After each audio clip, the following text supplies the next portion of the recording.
Hello and welcome into the latest edition of PL Express. Coming up on the show, Mo Salah and Liverpool put their recent struggles behind them to stop Haaland and City in their tracks. We're going to get into the biggest talking points from this game. We've got disallowed goals, a disgruntled Ronaldo, and more misses than hits, which defined Manchester United's day against Newcastle. A Potter and a Mason unite to bring business back to Chelsea. And is Kepa first choice again? Arsenal win in more ways than one with the latest round of action. But are they the only side from North London in the title race? We've got this and more on the way. My name's Kay Murray, joined as always by Janusz, Michallik, and we're going to get right into the big one. Liverpool against City. It was a 1-0 win for Jurgen Klopp's men. Just your biggest takeaway overall from this to start with, Janusz? Of the quickest one, this was the El Clasico. It was better than Barcelona against Real Madrid, I thought. It always is. Pay-per-view for me when these two meet is just incredible. It doesn't matter how many goals are scored, but just the intensity alone and the rivalry between Klopp and Pep now remind me a little bit of the El Clasico with Pep and Jose Mourinho. But going back, look, this was the season for Liverpool. It really was, and they knew they had to win. They knew they had to get to their absolute best as a team, and also as individuals, because we've had questions about the likes of Van Dijk and Gomez and Mo Salah, and they've all answered, right? I mean, for a game, we saw the Liverpool of all, the one that we've been asking about all season so far, really, for the most part, be it Premier League or Champions League. So absolutely a vital Liverpool win. Well, let's talk a little bit about Mo Salah, because he was the goal scorer in this game. He had 0 goals in his last 5 games in the Premier League. Haaland had 9 goals in his last 5. Since joining Liverpool, Salah has scored more goals against City than any other player. What went right for him in this clash? Perfect opposition, a perfect game. I mean, if you're going to obviously make a statement as a team or as a player, this is the game, because Manchester City will allow you to play the way you want, right? And they'll do it even if they know it's not the right way of playing against Liverpool. This is Pep Guardiola. He's going to try to find a way, try to possess the ball, try to find and thread balls, and he's going to give you chances. And I was thinking when Mo Salah scored that goal, and maybe even earlier, Kay, remember when he was one-on-one with Ederson before, twice like that, from halfway line just about. Well, the first one anyway. The second one was that tremendous turn, first touch. My goodness, what a goal that was. But when was the last time we've seen Mo Salah on a run like this? I mean, this is, to a degree, is a trademark. When he's on a breakaway, the control on the ball that he has is better than almost anyone I can think of over distance, right? And so for Mo Salah, this was a perfect game, and gave us a little bit of an indication midweek against Rangers in the Champions League, and the positional switch that I know you've talked to me about could have helped, but I think it was just City, because no other game and no other team will allow you to play like this. I bet you they look forward to playing against Manchester City more so than any other team, Liverpool, that is. So you don't think him playing more centrally played a factor? It may have, but I think he could have done that. I mean, he was drifting right anyway a lot of the time. So I think maybe this is something, we've seen the plan B from Jurgen Klopp. I think that was dictated more so because of injuries, some of the issues that he's had, right? I mean, first in midfield and later in the front three. So that could be, time will tell, but I think, I've seen that from him even when he played on the right-hand side. So we'll see if Liverpool can continue doing that, because I think this is one game that evokes such intensity. I don't know if that can be replicated by Liverpool for the rest of the season, but it's a start. Why not, Janusz? Because that's interesting you say that, because you mentioned that hat-trick from Salah. Granted, the opposition was a lot easier opposition in the Champions League this week, but then that game against Manchester City to show that maybe this could be a turning point. It could be, but who's going to be? Look, this is the game that I saw pressing. This is the game that I saw tremendous counter pressing, which has been missing. Obviously, winning the ball as soon as you lose it. Who are you going to do it with? Luis Diaz out for 8 weeks. And now Jota is going to be out for 8 weeks. Who's going to be chasing? Bobby Firmino can a little bit. Salah, Maybe. Who else? I mean, we don't even know who's going to play there. So, I mean, they're not going to do it to a level that you have with those two players. Darwin Nunez is coming off the bench, but it's a big ask. So I just think that you're losing key factors. As great as of a win as that is, again, Diogo Jota, who was very good on that right-hand side. Let's not forget, I mean, De Bruyne didn't have a game. I wrote it down. So think about it, Manchester City, before you ask me what happened to Manchester City. So that's my segue a little bit too.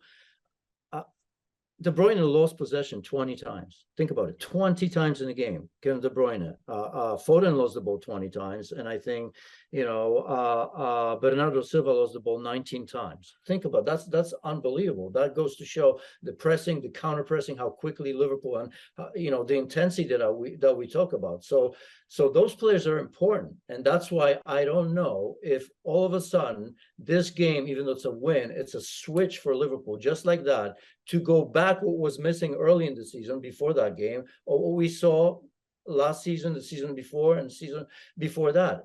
And that's what you're going to have from Liverpool. So I think it's a great win, and I think Liverpool can find ways to win differently, but I don't know. Jury's still out. Let's wait and see. West Ham's coming up next, so we'll see. I've got some more Liverpool questions for you, but first I'd like to know about Erling Haaland, because he's failed to score or assist against Liverpool now twice this season. Is there something in that? Yes, and only happened two other times. Milinkovic-Savic set Norway against Serbia, and Mark Travers against Bournemouth, right? So think about that. In all the games he's played, club and country, he didn't score only 4 times. That's why I'm just going to stop at that and give him benefit of the doubt. But again, there may be something. Liverpool will hope that, because, Liverpool has been City's bogey team in the last 3 games anyway. It's one game. Pep Guardiola knows that this is a team that can stop him, right? Not many. He probably won't admit it, but he probably thinks everybody else forget about it. We'll find a way. With Erling Haaland, if you remember in Community Shield, he had a sitter. Here he had a good header, which I consider a sitter as well, right? So it's possible, but look, just like I'm not going to think anything of the loss for Manchester City, it changes nothing in my assessment of Manchester City and clear favorites to win this league still. I'm going to go the same with Erling Haaland. I mean, what's he got to do? Score 5 goals every game for us to be happy? I mean, we can't go from one game to have a go at City or Erling Haaland, where just 24 hours earlier we've been saying that he's not human. So, he scored 15 goals now in Premier League, right? This isn't having a go at him. It's just merely making a point that against Liverpool, he's not had the most success this season. I also think that this was a great example of giving respect to great players, which we often don't. And look, we've been here every week. I think we've been very fair to Virgil van Dijk, but you go out there and say, well, Van Dijk is done. He's it's over. He's lost a step, 3 or 4. Great players, big players come up in big matches. They just do. They didn't forget how to play football, right? And if you see Van Dijk, and by the way, Joe Gomez, who we've had to go as well, forgetting that he's missed so much time over the last 2 seasons with injury, right? We've had to go at him again. I remember many games, but one of them was, I think, Napoli game, right? Where he really had to play 2 positions, because he had to play his own as a center back and for Trent Alexander-Arnold, who didn't defend at all, right?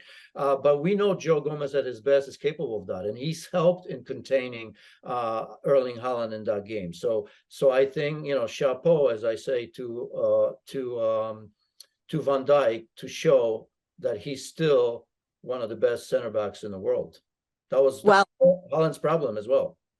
Well, Jurgen Klopp said after the game, it was the best game our defensive line played this season. The timing was nearly perfect. And you see that turnaround. You mentioned that game against Napoli for Gomez and Van Dijk. The 2 of them were just brilliant in their role against City. Yes, yeah. Look, I think they all seem like excuses, but when big teams lose or big teams on a bedrotten form, then I do, as a former player, I always look at the injuries and who's injured and who's played with whom and when, because that to me is important. I think in the media maybe, or fans will see it otherwise because everybody's getting injured and all. But I think it's significant when the back line's consistently changing, front line's consistently changing. I mean, this is a testing and a trying year for Jurgen Klopp. By any means, he's got to figure it out. This, it is an excuse, but it isn't at the same time, because it's a massive club that wants to win the biggest trophies in the world. But I can understand why Liverpool has had such a hard time. This is kind of rebuild and injuries again, and they have to figure out these injuries. It just happened too often where key players are always out. Yeah, and they're close friends as well. And there's always something in that, isn't it? There's an understanding between players when they're friends on the pitch and off the pitch. And I suppose that's something that can go underestimated sometimes. Another thing, and I know the goal came late, but Liverpool scoring first, I suppose that's got to be taken into account, because they had conceded first in 10 of the 12 past games. I want to just pick out a few of the players that stood out for you. James Milner playing at right back had a few people worried before the game, but in the end, it came out with a lot of people saying, okay, that worked. Yes, yeah, I think people were worried, but at least he had one job, right? He wasn't asked to do anything else but stay back and make sure that Phil Foden doesn't play well. And by the way, Phil Foden always, in my opinion, plays well on the left-hand side, because there's a big question: is he going to play on the left or is he going to play on the right? He's going to be Grealish, right? I mean, he's a great player; he can play both. But I think if my memory serves me right, he's been very good on the left in matches against Liverpool. So for Foden, big. And as I said, massive job by Diogo Jota. Not this, I mean, on both sides of the ball, but that was really good, because that right-hand side worried me, especially with Cancelo coming over. I thought De Bruyne is going to kind of, drift inside, create space for Cancelo, which will mean he's going to have even more freedom to go forward. Andy Robertson just coming back, another player that after an injury came in and looked as if he's never left. Very good game. So look, but I think what happened was, and you've mentioned it, all of that we just mentioned was possible because that positive start. The first 10, 15 minutes were lightning again from Liverpool. Then there was a bit of a lull for 10, 15 minutes. But when the lull comes, when Manchester City are trying to find the rhythm, right, nothing really happened. And that was the biggest takeaway of all, now that I think about it, is that City never looked themselves, even possession. I looked at the possession one time early in the first half. It wasn't all that great, not normal. And I think Liverpool disrupted the normal flow of Manchester City in terms of how they possess and how they combine. And Liverpool can do that. And they just love doing it against Manchester City. I can see it. Every game is going to be the same. I'm not saying they're going to win it, but Manchester City know that this is the toughest opponent by far. It's not even close. You've just answered my next question, which is, where did City fall short? So just to put a little full stop, a period on the end of this segment, what did you make of the VAR decision on Haaland's pull on Fabinho's shirt, which meant that the goal from Phil Foden was disallowed? Right call? Yeah, 2 fouls there. If you didn't like the first one, the pull, I mean, obviously the goalkeeper coming out, Haaland's fouling on the second one. So take your pick either way, no questions asked. Probably shouldn't even go to VAR. Oh, and I should probably mention that was Alisson's 3rd assist in the Premier League. We were talking about getting that service to Mo Salah, right? There you go. You should have just asked the goalkeeper. Yeah, that was the answer. Great job, though, because he knew exactly what he was doing, picked him out beautifully, and Cancelo thought he had him. But that turn, look at that. My goodness, that first touch that set you up on a break. Wow. Yeah, brilliant game to watch. Next game we're going to talk about finished 0-0. It was between Manchester United and Newcastle. As for Manchester United, they had 63% possession, but just 2 shots on target. Ronaldo had 2 goals ruled off. He only had 22 touches all match, but then came 2 late misses at the death after Ronaldo had been taken off, and he was the only player substituted in this game. Was it the right decision from Erik ten Hag to take off Cristiano Ronaldo and bring on Marcus Rashford?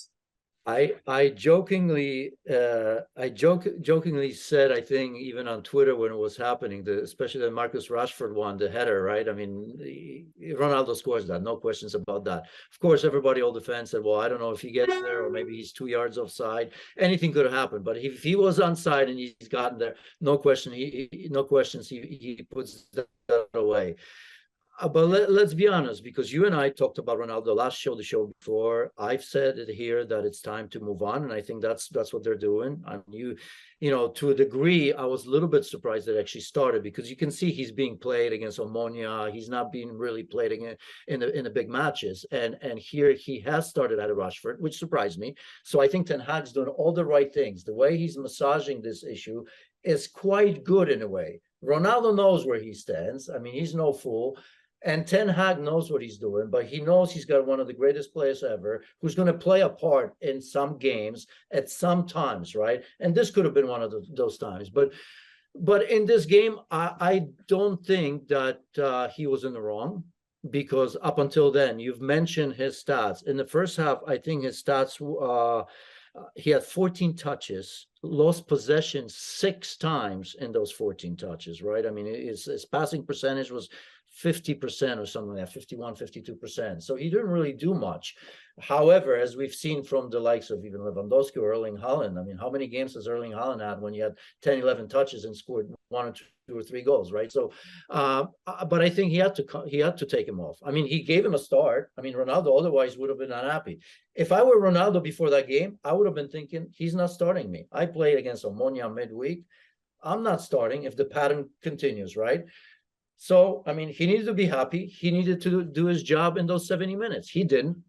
I mean, he didn't look terrible. I mean, he had looks here and there, but he didn't do the job. So I have 0 problems with him bringing on Rashford, who, by the way, did a lot of good stuff, right? I mean, the ball to Fred and then the header. He's got himself in 2 great positions. He just didn't put it away.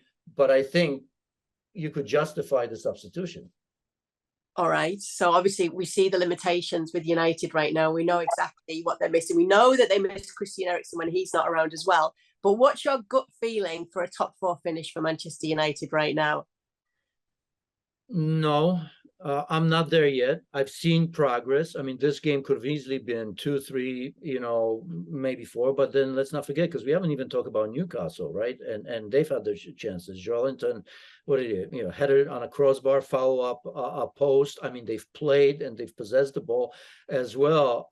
So I don't see it. And you know why yet? Because, look at the trajectory between these 2 teams. Because Newcastle played well in this game at Old Trafford. That was the first time, or first time in a while, that I thought, you know what, Newcastle are going there for points. When was the last time we thought about maybe them getting a point or winning a game? And they were close. They could have done it, right? So I just don't see it. I see, for example, in Newcastle, right? Don't you get the feeling that, this is a team and a club on the way up, and Manchester United, the behemoth that they are kind of trying to wiggle their way through the maze of, I don't even know that maze is, because I can't make too much of Manchester United. They continue to be, I think, a little bit above average team in the Premier League. Yes. All right. Our gut feeling isn't great right now. I'll revisit that question a little later in the season. I mean, to find, no, at this moment, they're not top 4 team. Right. Chelsea win 2-0 against Villa, and there's 2 players I want to talk about here. The 2 goals came from Mason Mount, and it was another clean sheet for Chelsea. Kepa had 7 saves. Is he the first choice again at Chelsea? Obviously, absolutely. He keeps playing. Edouard Mendy's on the bench, and yeah, because Potter hasn't come out and specifically said yes, he's first choice. He's smart. I never understand why managers feel that they should, right? I mean, yes, people say there's always the pressure. It's better for them to know, but we don't have to know, right? I mean, why do fans or press have to know who's number 1? It's easy, right? When with the goalkeeper, it's fairly easy because there's not going to be a rotation in the Premier League. You're going to see who the number 1 goalkeeper is, and fair play to him, because obviously he's had a long period of time where he felt he needed to leave. The pressure of 70 million plus pounds, I think something that he caused was there. I'm still thinking to Maurizio Sarri and the penalty, remember? Not letting it come off, yeah. Wanting to come off, and of course everybody pressuring him, and he somehow stayed through it. I don't know how. Psychologically, that had to be very, very, very difficult for him. But I think in all of it, we always knew that it was very, very good. You don't pay that kind of money if you don't think there's potential, there's talent. So he's come in and made incredibly significant save for Chelsea in that game, in a game which they didn't play well, and probably arguably maybe the worst game under Graham Potter. He and Mason Mount are the only two to start all 6 games under Graham Potter. Let's talk about Mason Mount. He's the second youngest player to score 25 plus goals for Chelsea after Eden Hazard. He is on fire under Potter. What do you think it's down to? I wish I had, some smart answer where I start going on and on and on about some X's and Usually have a good smart answer. Yeah, I don't know. Sometimes you tend to waffle, and I have a feeling, as I've thought about it. I knew obviously you're going to ask me about that. It's again, I think maybe the change was positive. Maybe the messages from Graham Potter to show his talent, not to be afraid to do things. As we know under Thomas Tuchel, the discipline was incredibly tough for players in terms of the ability to express themselves. Right, players have been talking about how much he micromanages on the sideline as well. That could be just it, or it could be just a little bit loss of form. It's not like Mason Mount hasn't played well for, I don't know, months and months and months, right? It was just a drop off of form at a time where Chelsea and Tuchel couldn't figure things out. So I think, as we know, Potter came in, says, look, nothing changes. You're a key player on my team. I want you to play your best. Don't worry about anything. And sometimes little words like that help players quite a bit. I don't know if he was getting those messages towards the end from Thomas Tuchel. If I had to bet, I bet you he wasn't. So probably the 2 players to benefit most under Potter are the players that he's used the most. And it is these 2 players. Arsenal will winners in more ways than one because City's loss is their gain. Now, resilience is talked about a lot under Mikel Arteta, and they're really showing it, aren't they? Are they winning games that they would have lost last year? And did this game show this, Janusz? Absolutely. I mean, this feels probably better and sweeter to some degree than some of the wins against the big teams like Liverpool, right? I mean, it just goes to show that they can continue to win even when they're not at their best. And that players feel it, managers know it, and even fans know it sometimes, right? Because there's no question that they can't play. I mean, without, I don't want to disrespect Nottingham Forest, but Arsenal know that they can play football. But they also know there's going to be times, there's going to be days like this one where it's not possible. But can you get a result like this where not just one, but 2 or 3 or 4 players are not at their best? Because this wasn't a question of a mistake or 2 or 1 or 2 players not playing well. This was the collective that just kind of, you just felt it, that were grinding it out. It was one of those games where I could sense that they were lacking legs. The legs weren't there. And, they were traveling, remember, in Europa League. I mean, that's 2,000 kilometers. They were in the Arctic Circle playing against Bodo Glimt, right? 200 miles in, or kilometers, whatever it was, on artificial turf. And I know that some players were rested, but a lot of them played, whatever it was, the full 90 minutes or 50 or 60 or 70 minutes. So that turnaround, I could feel it. You could see it there, that just that energy wasn't there, but yet they found a way. And that's why this is, if I were an Arsenal fan, this would feel extremely good because it just shows that progress, right? We're staying, we're in it. You can tell us all you want that we're not title contenders. Well, guess what? We're still here. Manchester City lost. It's not just 1 point, it's 4 points. And we'll take this for however long it lasts, because you know what? I mean, it's easy to say week in and week out that the bottom's going to fall out from under the, I mean, that theory is going to come good somewhere. You could say that about anybody, right? I mean, so I don't know if you and I are here to cheer for ourselves. If we were to say, well, yeah, they're done, they're not good enough. Eventually it may come good. It doesn't mean that you and I are smart. It just means that we were wrong 15 times and one time we got it right. So for now, they're top of the league. They're doing it in every which way. They're beating big teams, right? That was a question marks. They're winning when they're not at their best. Give him credit for that. Let's give a little bit of credit to Bukayo Saka as well. I know we talked about him last week, but he's forcing us to talk about him every week. Goals in 3 straight games now. It's 5 goals and 4 assists in the last 10. And even looking at that angle that he scored from, things just really going right for this player at the moment. He's fine. The receipts are here on our show. Please go check. I got pelters, a lot of them in one game. I think I don't know, one of the big games. Oh, maybe North London Derby, where I felt he was man of the match, even though Thomas Partey was absolutely incredible as well. But I think he does so many things, even when he's not scoring. He's just tremendous. I mean, both him and Martinelli. I think if you look at Saka, they're both very, very young. But I think Saka, by virtue of getting the nod a little bit earlier, is just a little bit further ahead from Martinelli, right? I think he's already, I don't know if I say an experienced player, but it feels that way. I think he's smart now to figure out that even when not scoring or not beating players one-on-one, not assisting, he can still have a good game. You know, young players have a problem with that sometimes, or a goal scorer, or players that make an impact in a game, especially when you're young, when things go your way, like they were going Saka's way, and you score and you assist and you have the wow moments, right? When they stop for a game or two, it's like, oh, what's wrong with me? What's going on? Because they can't figure it out, right? When you're young and very good, you think that you're going to perform at the top level every game, every minute of the game. You forget that sometimes, you can stay away. It's okay to be bad for 15, 20 minutes, maybe for a game or two. And I think that's the difference. That's why with Saka, I'm personally happy for him, because I never thought he was playing badly. No, well, we do have the receipts. Go and check back over previous editions of PL Express. We'll be happy to have you watching those. Don't check the wrong ones.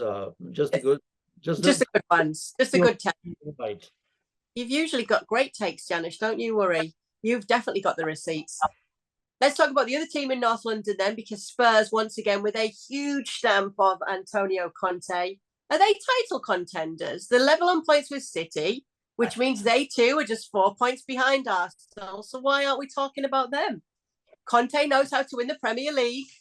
That's the beauty. They're flying under the radar, and they probably love it, right? Because why don't we talk about Spurs? That's the incredible story, right? I mean, we'll talk about Liverpool and why aren't they at the top of the league when they're clearly not at their best. Maybe this weekend we'll change that, right? We talk about Chelsea and the new manager. We talk about Ten Hag, and we talk about everybody but Spurs, and that's an interesting story. And again, this is a team that showed how good they can be. Again, Human Son and Harry Kane, that combinations keeps on ticking, and those two are incredible leaders, aren't they? If you look at back in the last 6-7 weeks, I mean, they're always there. Maybe Son wasn't, but he's coming good now as well. So they have an incredibly good team. They don't always do it in a pretty way, but they stay very, very consistent, aren't they? Right?